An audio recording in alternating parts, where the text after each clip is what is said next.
eating, exercising, having babies, growing up. The average development time for the monster is less than 2.5 minutes. Moreover, the monsters don't have any population isolation, so they can reproduce among their own kind. Both male and female humans can give birth to monsters. Even kittens can be utilized. Today, I'll introduce you to a Lovecraftian-style horror sci-fi film. It's extremely bizarre and nonsensical. The plot is explosive and full of twists. Friendly reminder: the entire film is high energy, so please bring your friends. A speeding car crashed into a barrier. However, the driver didn't stop to check for injuries. Instead, he quickly ran towards a bar. At this time, the bar was unusually lively, and someone was about to initiate a robbery. Pool player Jack was shouting that he couldn't find an opponent. At this moment, a blood-soaked man burst in, holding a gun in his hand. His name is Hero. He truly has an extraordinary presence. Hero pulled out a monster's severed head and told everyone that there was a group of terrifying monsters outside.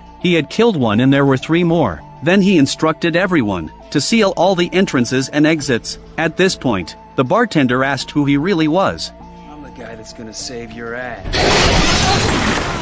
Hero's head was eaten by the monster. The spurting blood shocked Xiaofeng. Suddenly, a woman rushed in from the door. She asked where her husband was, but upon seeing the headless corpse on the floor, she instantly understood that Hero was dead. But there was no time for grief. She quickly called for help to block the windows. However, the soldier's body was pierced directly by the monster. Then a small monster burst into the room. It sawed off the woman's leg. Just a few minutes ago, she was thinking about robbing the bar, but now, she probably lacked the motivation for such an action. Then the monster ripped off Xiaobai's face. As the bartender picked up the gun, he noticed the monster was focusing on the mounted deer head on the wall. The bartender fired a shot and smashed the deer's head. The monster fell into the fridge with a thud. The bartender hurriedly locked the fridge. At this moment, Hero's corpse was grabbed by the monster. The woman quickly grabbed her husband's hand, but ultimately only got a ring. She put the ring on and became the new hero Xena. At this moment, the bar owner came down from upstairs. He was unaware of what was happening downstairs. At this point,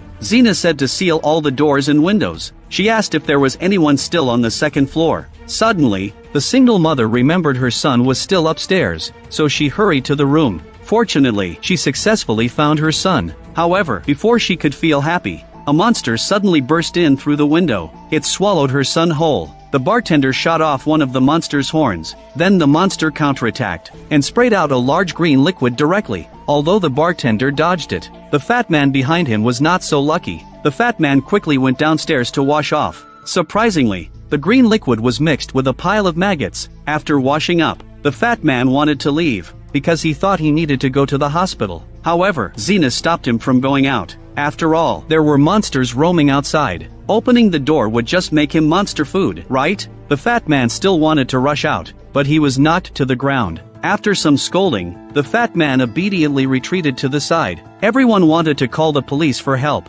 but the bar was in a very remote location, and there was no cell phone signal. At this point, the owner said there was an old radio in the bar, but no one dared to go upstairs to get it. With no other option, everyone could only reinforce all the entrances and exits on the first floor. Da Zhuang saw the corpse on the floor and felt it was a bit ominous. He was about to move it aside. Unexpectedly, the body actually moved. Everyone was startled, so they decided to move all the corpses to the basement. After that, the monster in the fridge suddenly moved again. The owner fired a few shots, and the refrigerator stopped moving. Just when they thought they had killed it, the monster suddenly broke through the fridge and injured the owner. Everyone was thrown into chaos. The single mother suddenly went berserk. She shoved the gun into the fridge and fired wildly, killing it. Several people are a bit confused. So many bullets were needed to kill a small one. Wouldn't the bigger ones be even harder to deal with? However, the married man was unfazed, saying that since the monster eats human children, let's show them the body of the little monster, to let them see the power of humans. Maybe they'll be scared and leave this place. After saying that, he picked up a bracket and lifted the body of the little monster out of the window.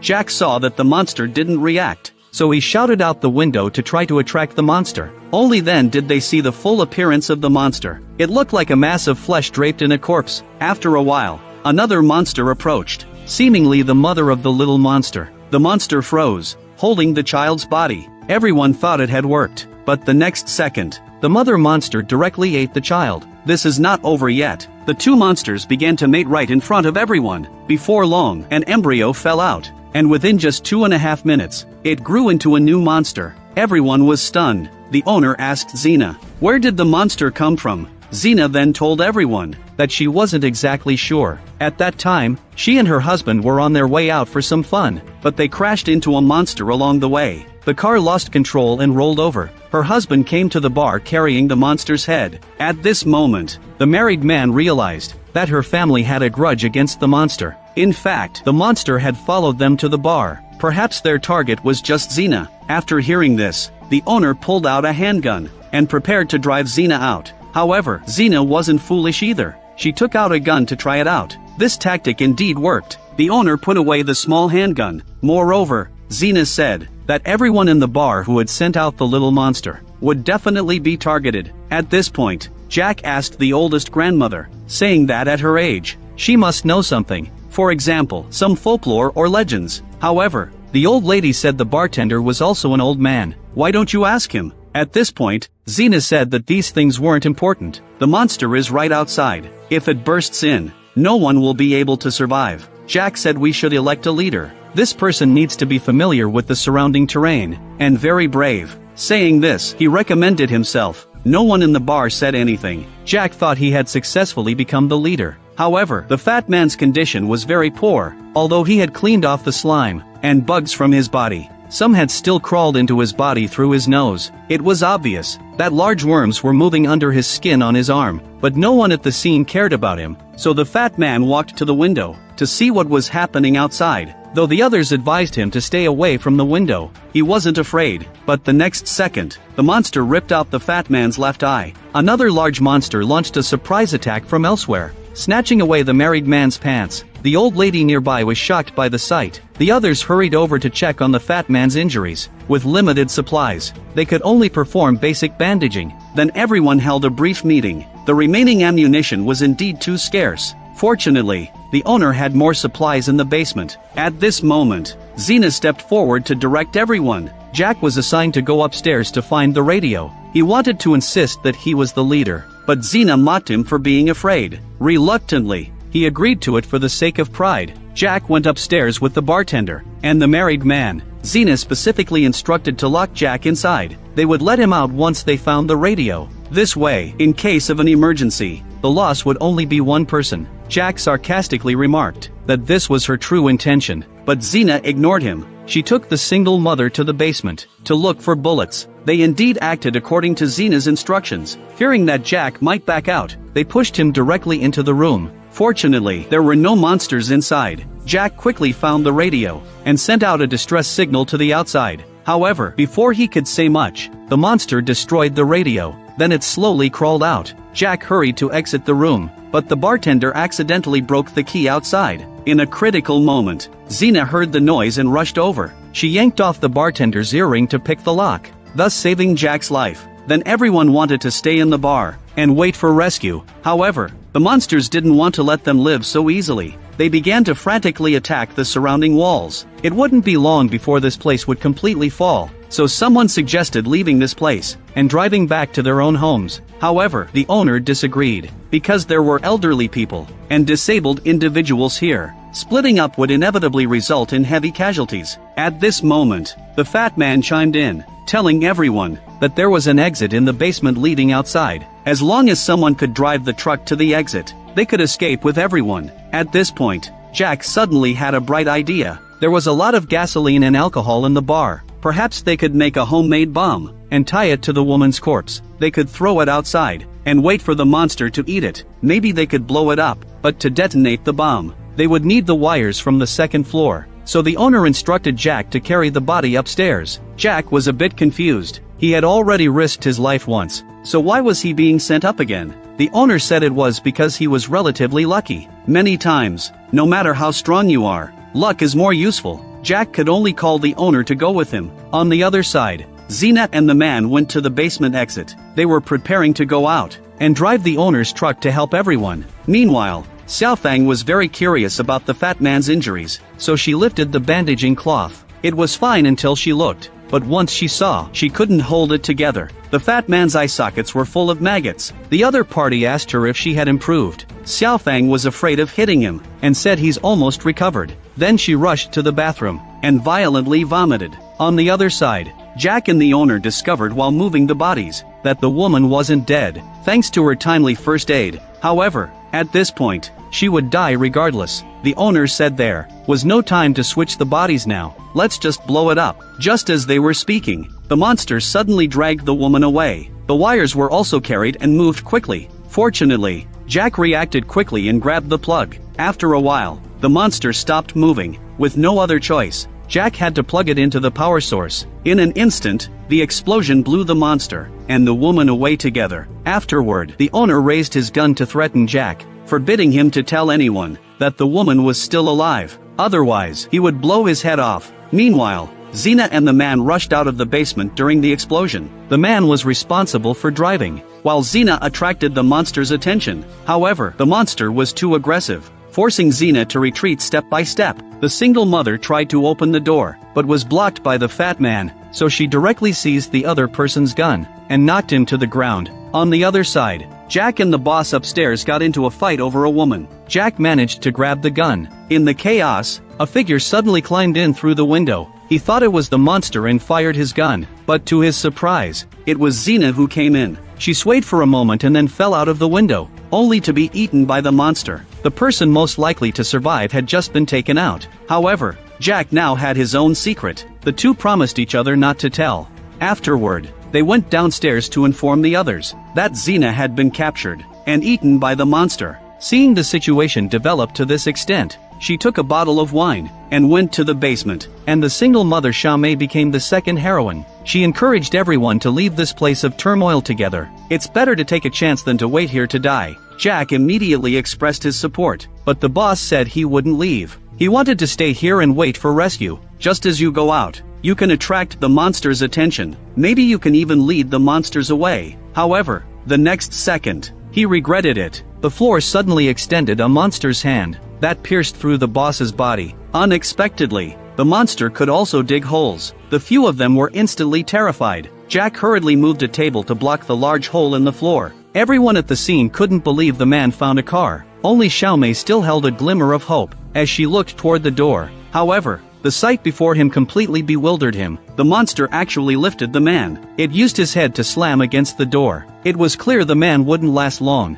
However, everyone didn't give up. They set up a track and used oil barrels to push back the monster. They also made the monster aware of the barrel's power. Xiaofang had everyone stuff her into a barrel. She rolled outside to drive the big truck. Unexpectedly, this trick actually worked. Xiaofang successfully rolled over to the truck. But what was unexpected was that Xiaofang got in the truck and drove away directly. The few people in the bar fell into a passive situation again. Before long, the monster launched a full-scale attack. As soon as it entered, it confiscated their guns. They took off their masks. Those sharp fangs must hurt when they bite. And surprisingly, the fat guy was still alive. He made a simple Molotov cocktail with liquor. However, at this moment, his vision was nearly gone, so he walked right up to the monster without knowing. His head was directly smashed into a bloody pulp. Jack and the bartender hurriedly pressed the monster down with a plank. Xiaomei was preparing to take the monster down with one shot, but the gun was out of bullets. She struck fiercely with the gun barrel. Jack quickly picked up a Molotov cocktail nearby.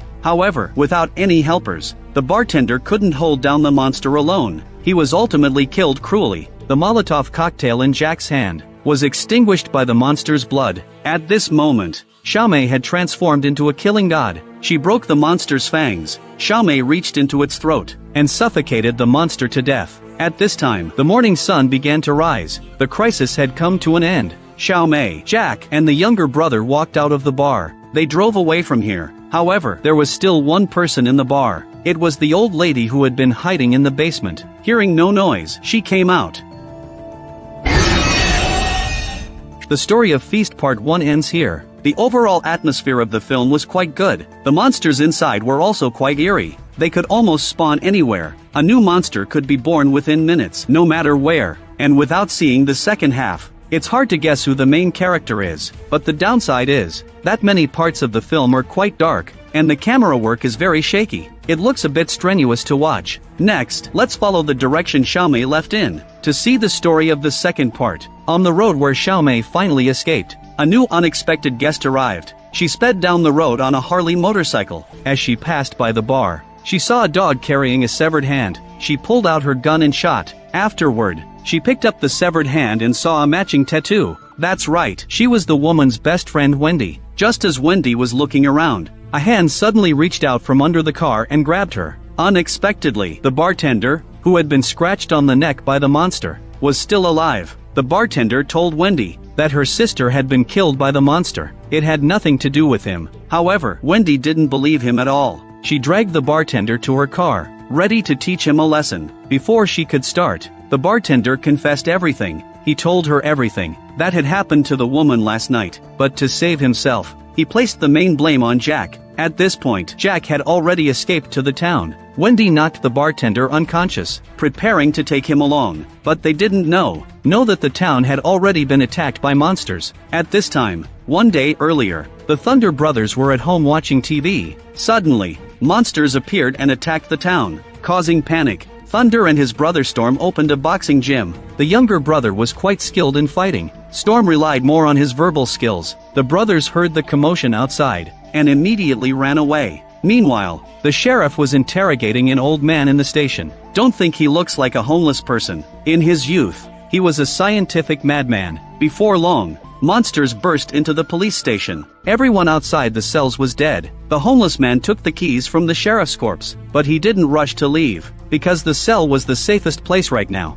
Outside, the streets were filled with crowds running in panic, and relentless monsters in pursuit. David was the owner of an auto repair shop. Seeing the chaos outside, he quickly got into his reinforced car to leave. Just as he got in, he noticed two people moving in the back seat, and the woman was David's wife Una. The man was Carter, an employee from the auto repair shop. David didn't force them out of the car. Instead, he took the two of them to a safe place. The next morning, Wendy brought her men to the town. She looked at the corpses everywhere on the street without fear. The bartender told her that Jack must have left this place, but Wendy still wanted to search the town. Meanwhile, David and the others were hiding in a house. Carter saw people on the street and wanted to call for help, but David thought those people must be thugs. They were all holding guns, so he planned to wait for them to leave before going out. However, Carter fearlessly opened the door. The bikers, already in their vehicles, saw someone and stopped again. Wendy entered the room. She checked around and found that Jack wasn't there. Meanwhile,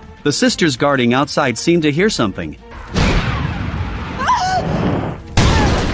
The sound of the explosion attracted the monsters. Wendy quickly opened the door to let the people outside in. However, the blonde girl was too far away. The monster was right behind her. The people inside were too scared to open the door. They watched as the blonde girl was devoured. After the monster was full, it left shortly after. Suddenly, the wall behind David collapsed. A group of people rushed out. David and his companions got separated from the bikers. Wendy had a clear goal. She told the bartender to take them to Jack's place. Unexpectedly, when they arrived at their destination, there was a group of survivors here. The other party is holding a gun and threatening everyone. This is their territory and asking a few people to leave. However, Wendy was not afraid at all. She pulled out her gun and fired. All survivors were killed in an instant. Seeing that some were still alive, the red-haired girl directly used a hammer to finish them off. Afterward, a woman walked out of the room. Unexpectedly, it was an old acquaintance. It was Xiaofang, who drove away in the big truck in the previous part. To save her life, she immediately claimed she didn't know these people, but the bartender recognized her. He immediately launched an attack. In the end, Wendy couldn't stand by any longer and intervened, but the angry bartender still took one of her ears. Xiaofang reacted and declared she would kill him. Then she pulled out her handgun. Wendy keenly noticed that the other party was holding her best friend's gun, so she pressed her for why the gun was in her possession. The other party didn't answer and kept cursing. Wendy then thought about killing her. Suddenly, the bartender rushed forward and knocked Xiaofang out of the window. Xiaofang temporarily escaped as a result. On the other side, David and the others were still wandering outside. He received a call from his friend Storm. He said he had found an excellent shelter and urged them to hurry over. At this moment, the bikers also discovered their whereabouts. They followed along to the shelter. The group quickly arrived at their destination. However, when they opened the door, a monster appeared. The next second, they realized the monster was already dead. Thunder opened the door for them and told them about the situation with the monster. Thanks to Storm's sharp tongue, he really attracted the monster's attention. That gave Thunder a chance to kill the monster. Then Storm told everyone that the security team was searching for survivors town by town. It would likely take them another day to reach here. Currently, there was only one place in the town that was relatively safe, which is the prison cell and the police station. Hiding inside might allow them to last another day. However, the police station had long been locked up by the homeless man. It couldn't be opened from the outside at all. The group fell into a stalemate again. Suddenly, David thought of a way. The dwarf brothers were thieves before they opened the boxing gym. They were quite skilled at picking locks. He asked Storm if he could make a key. However, he replied that it was too far away. How can we see the keyhole? Wendy quietly took out her binoculars after hearing this. Storm was indeed a professional. He took a look and immediately recognized the type of lock. Storm got to work making a key right away. Meanwhile, Xiaofang was hiding alone from the monster's pursuit. She even crawled into the supermarket's ventilation ducts. Halfway through,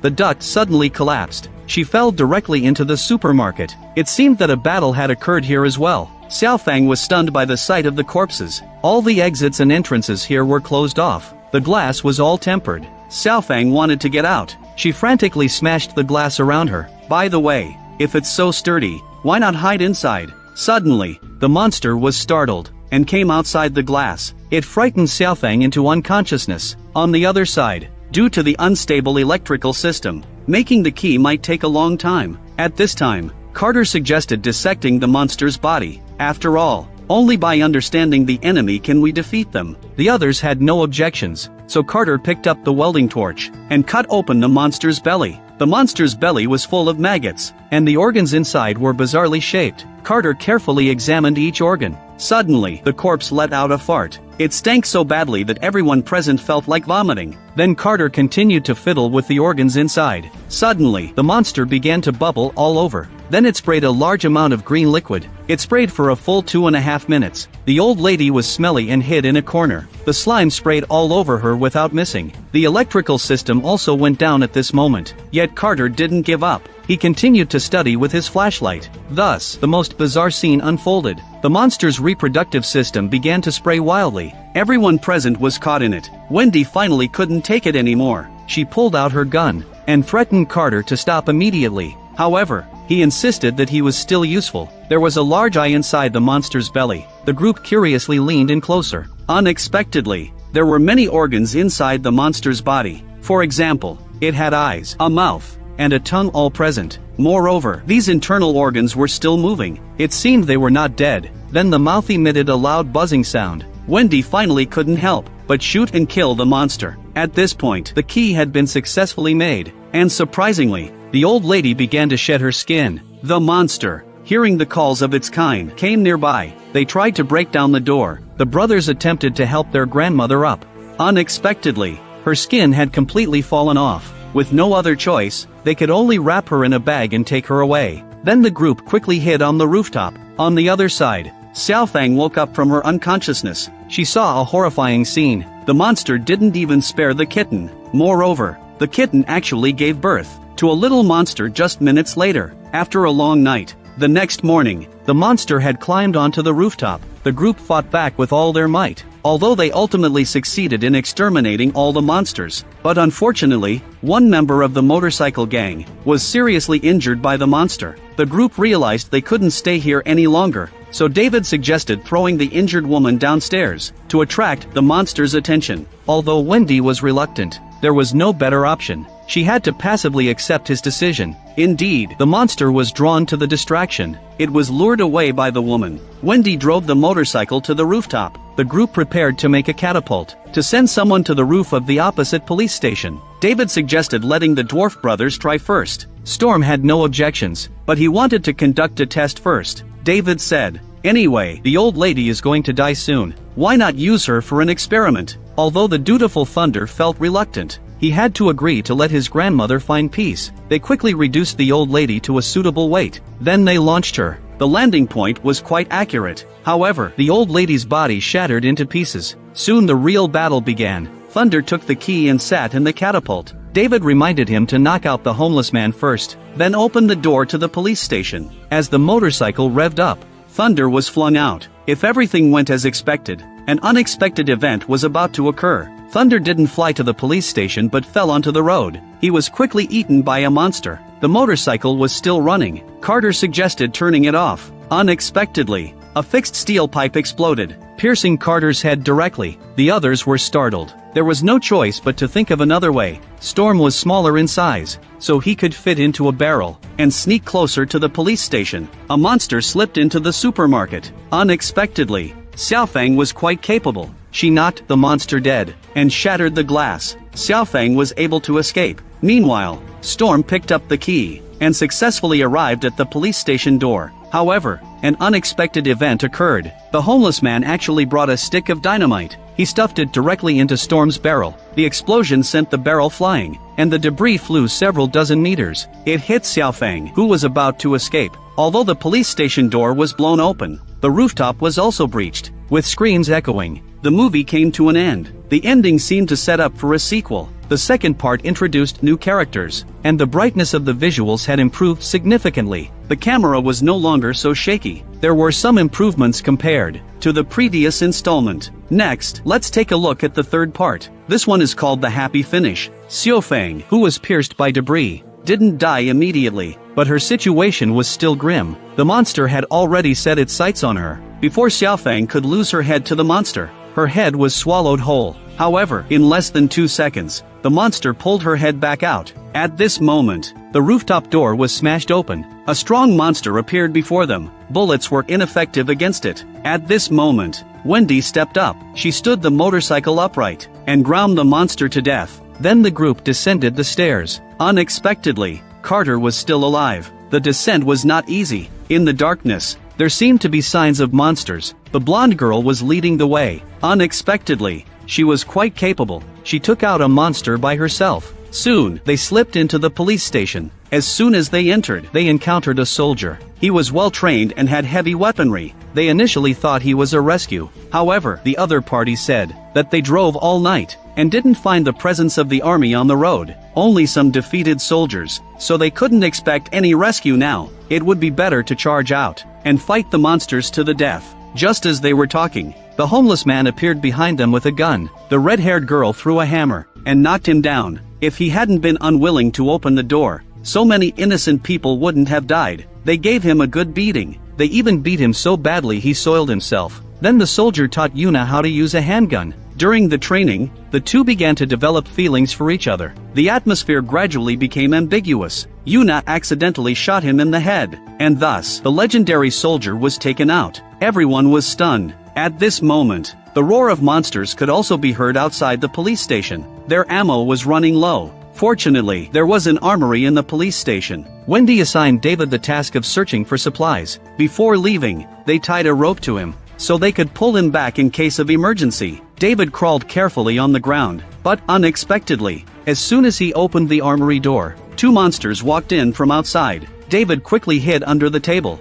However, the key accidentally fell into the armory. As the door closed automatically, the key was locked inside, and the monsters spotted David. As they were about to kill him, the people inside pulled with all their might, successfully bringing David back. This cell was no flimsy construction. The monsters attacked for quite a while but to no avail. Ultimately, they had to leave. However, there were no supplies in the cell. Hiding here indefinitely was not an option. So, the next morning, the group left. They split into 2 teams. On the way, Yuna saved the injured Storm. Meanwhile, David was in the other group. Seeing the monsters catching up, David pushed the homeless man down to the ground. Unexpectedly, the monsters couldn't stand the smell of the homeless man. They just sniffed and walked away. The others successfully entered the containers on both sides. However, the crisis didn't end. Unexpectedly, a monster parasitized David through a small hole. And so, a little monster drilled out of his belly. On the other side, the escaping homeless man arrived at his hideout.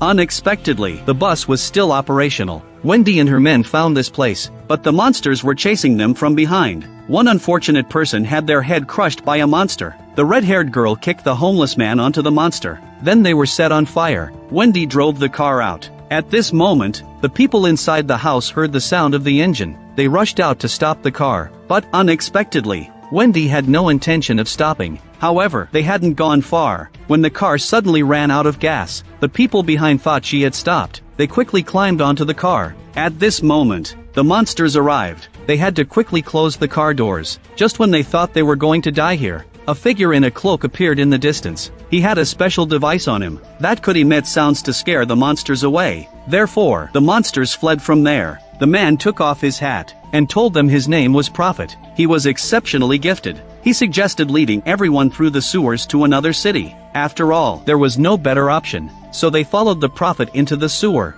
It was dark and narrow here. They could only crawl forward. Then they passed through a barbed wire. The red-haired girl encountered a disfigured woman head-on. The woman had been vomited on by a monster, so she lost her sanity. She directly called a few people to stab the red-haired girl to death. Wendy could only watch helplessly, just as they didn't know what to do. A young man arrived and dealt with the murderers. The young man's name was Rod. He had been betrayed by them a few days earlier, so he came specifically for revenge. He practiced martial arts, so he had survived longer. He then led everyone away from there. However, in a moment of carelessness, a monster appeared and bit off his arm. The Prophet quickly used a sonic attack to successfully drive the monster away. As a result, the bartender and Rod got separated from the main group. They accidentally fell into a reservoir. It seemed that the sounds of monsters could be heard here. The bartender asked Rod if he could hold on. Rod confidently replied that he definitely could. But the next second, a monster charged out. It took a big bite out of Rod's other arm. Fortunately, the bartender successfully repelled the monster. The bartender had been a soldier in his youth. He was very familiar with bandaging techniques. The bartender sprinkled gunpowder on Rod's wound. Then he set it on fire. However, the result wasn't what he had imagined. After an explosion, Rod's other arm was blown off as well. Fortunately, Rod didn't die. After a while, they successfully escaped. The two of them wandered around for a long time, and finally caught up with the main group. At this moment, a group of infected people chased after them. Rod no longer had any arms. He could only use his legs to fend off the enemies. However, there were too many enemies. Ultimately, he was torn in half. The remaining people continued to flee. When they reached an exit, the monsters behind them were also closing in. The Prophet still wanted to scare away monsters with sound waves, but unexpectedly, this time the monsters were enraged. They charged and brutally dismembered him. The others took this opportunity to quickly leave the sewer, but Carter got stuck in the doorframe by a steel pipe on his head. The monsters were getting closer. In a moment of crisis, a strange figure saved him. The visitor was David, who had been parasitized by a monster. He had not died but had undergone a mutation. David remembered that his wife Una had an affair with Carter, so he had to take revenge himself. David pulled the steel pipe off Carter's head in front of Una. At this point, Carter finally met his end. Unexpectedly, Una went completely insane. She lunged at David and bit him, thinking others would stop her. They stepped forward and joined in the biting frenzy. Clearly, these people were no longer normal, but Wendy still had a shred of sanity. She urged the other three to leave quickly. She attracted the monster's attention with David's corpse. Thus, the only remaining survivors were the bartender, Una, and Storm. The bartender suggested that humanity should continue to reproduce. Suddenly, a giant robot walked by. It crushed Storm and Una to death. Only the old man was left as a survivor. The film ends here. The entire series is essentially a mindless monster movie. The anti-hero setting is a major highlight. The cool characters that appeared ended up dying the most hastily. Moreover, the series features many unexpected deaths. It completely subverts the notion of individual heroism. Surprisingly, the only survivor at the end was the bartender from the first film. The entire film is filled with bloody and disgusting scenes. Friends with strong resilience and interest can go and take a look. Otherwise, I wouldn't recommend watching the original. If you enjoy my channel, please click subscribe. Your support is the greatest encouragement for me.